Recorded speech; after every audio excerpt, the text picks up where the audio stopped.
अनुसूचित जाती जमाती अत्याचार प्रकरणाचा 60 दिवसात तपास पूर्ण करा. दोषींवर मुदतपूर्व दोषारोपण पत्र दाखल करण्याचे जिल्हाधिकाऱ्यांचे निर्देश. जिल्हा दक्षता व संनियंत्रण समितीच्या बैठकीत आढावा.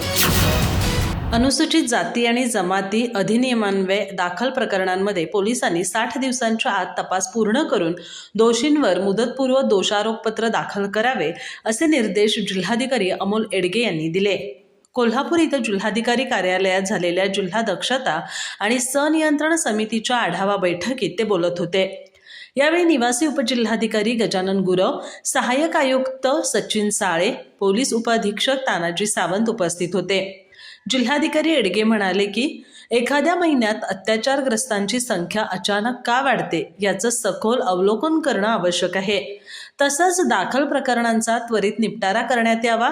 निकषांची पूर्तता करणाऱ्या पीडितांना तसंच त्यांच्या वारसदारांना शासकीय नोकरीच्या अनुषंगाने परिपूर्ण मार्गदर्शन करण्याची जबाबदारी अशासकीय सदस्यांनी घ्यावी, अशा सूचनाही त्यांनी दिल्या. प्रारंभी सचिन साळे यांनी मागील बैठकीचे इतिवृत्त वाचन केलं. तसंच 23 डिसेंबर अखेर 14 प्रकरणांमध्ये दोषारोपपत्र दाखल करण्यात आलं असून सध्या 19 प्रकरणं पोलीस तपासाच्या अनुषंगाने प्रलंबित असल्याची माहिती त्यांनी दिली. या बैठकीत सुरेखा डवर, जिल्हा विधी सेवा प्राधिकरणाचे अभिजित खोत, अशासकीय सदस्य शहाजी गायकवाड, संजय कांबळे, संतोष तोडकर, लता राजपूत, LCBचे निवृत्त माळी यांच्यासह संबंधित विभागांचे अधिकारी उपस्थित होते. अधिक माहिती आणि ताज्या घडामोडींसाठी आजच आमचे चॅनल सबस्क्राईब करा.